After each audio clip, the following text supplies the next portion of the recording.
Welcome to Shane and Me. Read along series Peter Rabbit.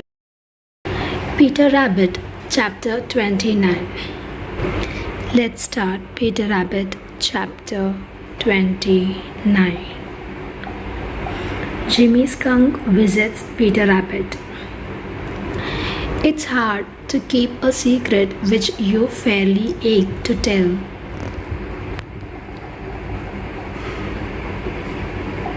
So not to know how much secrets is often quiet as well, Peter Rabbit. On her way home from the old briar patch, Jenny Wren stopped to rest in a bush beside the crooked little path that comes down the hill. When who should come along but Jimmy Skunk? Now, just as usual, Jenny Wren was fidgeting and fussing about, and Jimmy Skunk grinned as he watched her. "Hello, Jenny Wren," said he. "What are you doing here?" "I am resting on my way home from the old briar patch, if you must know, Jimmy Skunk," replied Jenny Wren, changing her position half a dozen times while she was speaking. "Ho, ho, ho," laughed Jimmy Skunk. "Do you call that resting? That's a joke, Jenny Wren. Resting? Why, you couldn't sit still and rest if you tried." "I could, so I'm resting right now, so there, Jimmy Skunk," protested Jenny Wren in a very indignant tone of voice and hopped all over the little bush while she was speaking. "I guess if you knew what I know, you'd be excited too." "Well, I guess the quickest way for me to know is for you to tell me," replied Jimmy. "I'm just aching to be excited." Jimmy grinned, for you know Jimmy Skunk never does get excited and never hurries no matter what happens.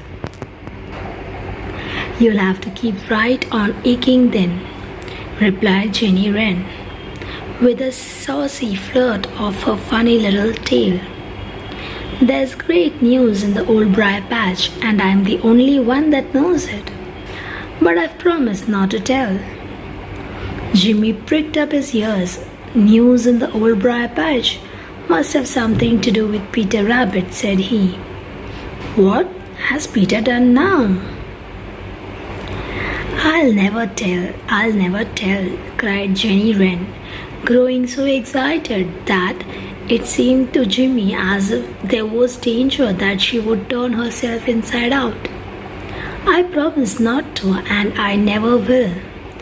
Then, for fear that she would in spite of herself, she flew on her way home. Jimmy watched her out of sight with a puzzled frown. "If I didn't know that she gets so terribly excited over nothing, I would think that there really is some news in the old briar patch," he muttered to himself. "Anyway, I haven't anything better to do, so I believe I'll drop around that way and make Peter Rabbit a call." He found Peter in some sweet clover just outside the old briar patch, and it struck Jimmy that Peter looked uncommonly happy.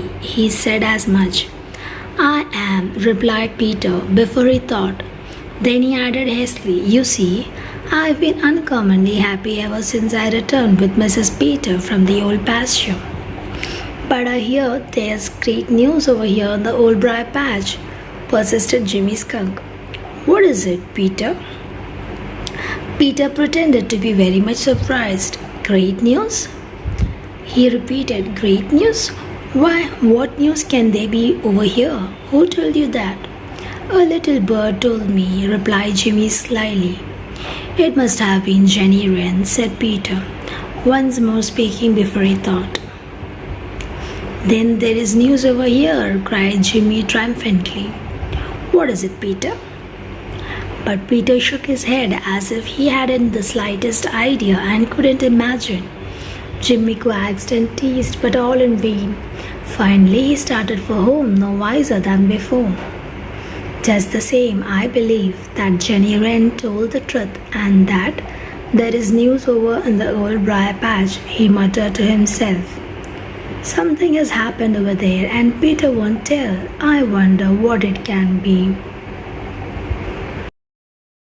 Chapter 30. Reddy Fox learns the secret. Nothing that you ever do, nothing good or nothing bad, but has effect on other folks, gives them pain or makes them glad. Peter Rabbit. Of course, Jenny Wren didn't mean to tell the secret of the old briar patch, because she had promised Peter Rabbit that she wouldn't. But she didn't see any harm in telling everyone she met that there was a secret there. At least that there was great news there. And so, because Jenny Wren is a great gossip, it wasn't long before all the little people on the green meadows and in the green forest and around the Smiling Pool had heard it and were wondering what the news could be. After Jimmy Skunk's visit came a whole string of visitors to the old briar patch. One would hardly have left before another would appear. Each one tried to act as if he had just happened around that way and didn't want to pass Peter's home without making a call. But each one asked so many questions that Peter knew what had really brought him there was a desire to find out what the news in the old briar patch could be. But Peter was too smart for them, and they all went away no wiser than they came, that is, all but one, and that one was Reddy Fox. There isn't much going on in the green forest or in the green meadows that Reddy doesn't know about. He is Reddy Fox, and his eyes are sharp and his ears are keen. So little happens that he doesn't see or hear about, of course. He heard the foolish gossip of Jenny Wren and he pricked up his ears. So there's news down in the old briar patch, is there? A secret that Jenny Wren won't tell. I think I'll trot down there and make Peter a call. Of course, he'll be glad to see me. Reddy grinned wickedly as he said this to himself, for he knew that there was no one for whom Peter Rabbit had less love unless it was old Granny Fox. So Reddy trotted down to the old briar patch. Peter saw him coming and scowled, for he guessed right away what Reddy was coming for. And he made ready to answer all Reddy's questions, and still tell him nothing as he had with all the others who had called. But Reddy asked no questions. He didn't once mention the fact that he had heard there was news in the old briar patch. He didn't once speak of Jenny Wren. He just talked about the weather and the old pasture, where Peter had made such a long visit, and all the time wasn't as pleasant and polite as if he and Peter were the dearest of friends. But while he was talking, Reddy was using those sharp eyes and those keen ears of his the best he knew how. But the old briar patch was very thick, and he could see only a little way into it, and out of it came no sound, no hint of a secret there. Then Reddy began to walk around the old briar patch in quiet, the most matter-of-fact fact, but as he walked, that wonderful nose of his was testing every little breath of air that came out of the old briar patch. At last he reached a certain place where a little stronger breath of air tickled his nose. He stopped for a few minutes, and slowly a smile grew and grew. Then, without saying a word, he turned and trotted back towards the green forest. Peter Rabbit watched him go. Then he joined Mrs. Peter in the heart of the old briar patch. "My dear," he said, with a sigh that was almost a sob, "Reddy Fox has found out our secret." "Never mind," said little Mrs. Peter brightly. "It would have to be found out soon anyway."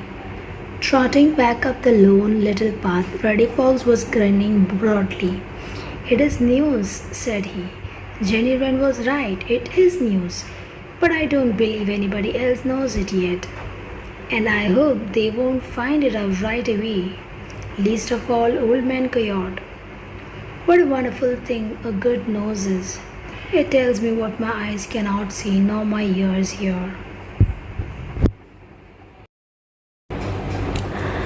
Chapter 31.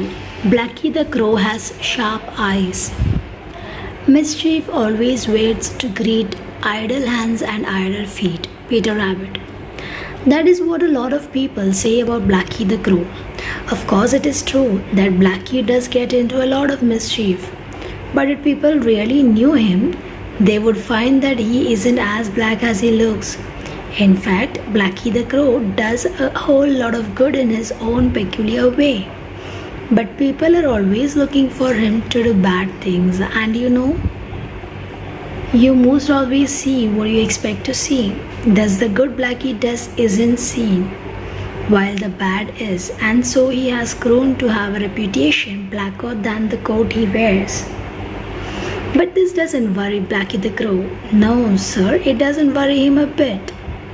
You see, he has grown used to it. And then he is so smart that he is never afraid of being caught when he does do wrong things. No one has sharper eyes than Blacky, and no one knows better how to use them. There is very little going on in the green forest or on the green meadows that he misses when he is about.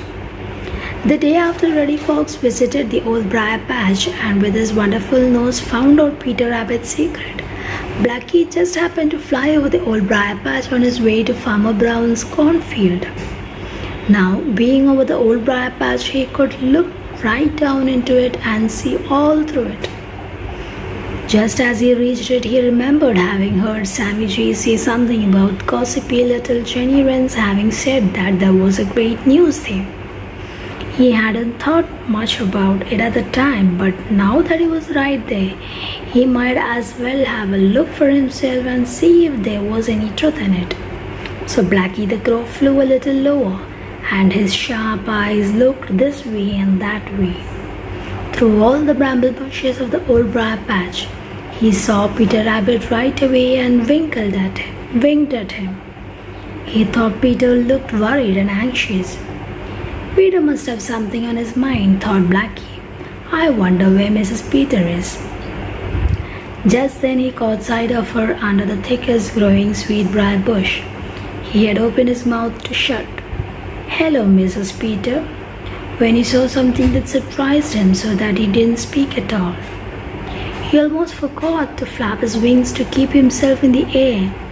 He hovered right where he was for a few minutes, looking down through the brambles. Then with a hoarse chuckle, he started for the Smiling Pool, forgetting all about Farmer Brown's cornfield.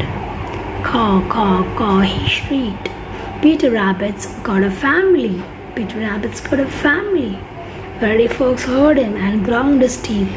Now Old Man God will know and will try to catch those young rabbits when they ought to be mine because I found out about them first, he grumbled.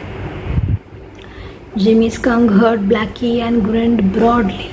So, that's the great news Jenny Wren found out, said he. I hope Peter will take better care of his babies than he ever has of himself. I must call at once. Redtail the Hawk heard and he smiled too, but it wasn't a kindly smile like Jimmy Skunk's. I think young rabbit will taste very good for a change, said he. Thank you.